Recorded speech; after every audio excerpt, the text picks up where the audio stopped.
Sementara itu Kondisi sebanyak pendidikan masih 415 memprihatinkan. pelajar di Secara lembaga nasional, 16 mutu pendidikan di Nusa Tenggara Timur masih pada urutan paling belakang.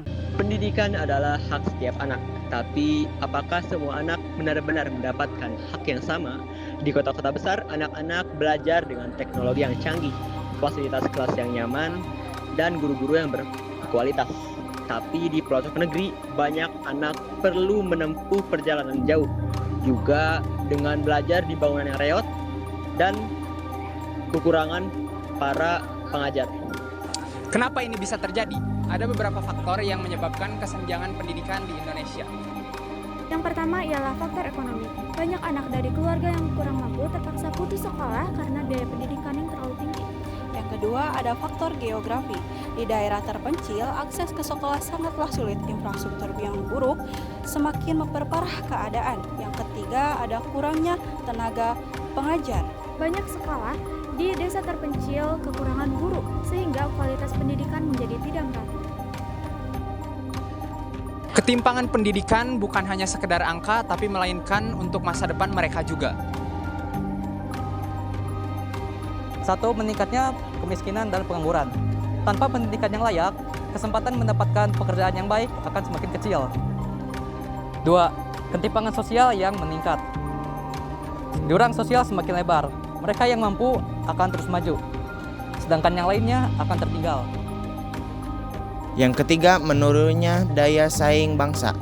Negara yang pendidikannya tidak merata akan sulit bersaing di tingkat global. Di Indonesia, banyak siswa-siswa yang merasa rendah diri karena mereka merasa kurang kompetitif untuk bersaing menuju perguruan tinggi favorit mereka. Dikarenakan banyaknya siswa-siswa dari sekolah elit atau sekolah negeri yang lebih bagus dan mendapatkan pendidikan yang lebih berkualitas, sehingga ini menyebabkan kesenjangan sosial dan ekonomi serta menimbulkan kecemburuan yang semakin melebar. Tapi kita masih bisa mengubah keadaan. Inilah solusi yang dapat kita lakukan. Setelah dijelaskan dampaknya, pastinya kita akan memerlukan solusi agar dampak tersebut bisa teratasi atau berkurang. Yang pertama, pemerataan fasilitas dan guru, yaitu dengan membangun sekolah yang layak di daerah terpencil dan mengirimkan guru ke daerah yang membutuhkan.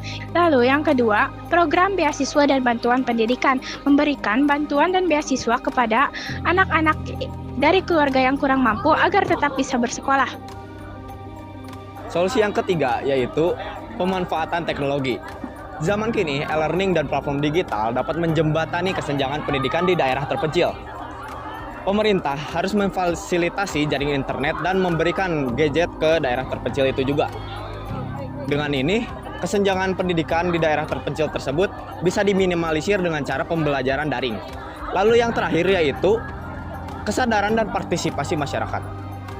Tidak hanya pemerintah yang harus memfasilitasi di bidang ini, masyarakat pun dapat membantu berkontribusi agar anak-anak bisa bersekolah, yaitu dengan cara mendonasikan buku-buku dan mendukung kebijakan pendidikan yang lebih adil. Pendidikan adalah kunci masa depan. Jangan biarkan kesenjangan ini terus terjadi. Karena setiap anak berhak untuk belajar, bermimpi, dan meraih masa depan yang lebih baik. Kami dari kelompok 1 pamit mengundurkan diri. Wassalamualaikum warahmatullahi wabarakatuh. Tipsy.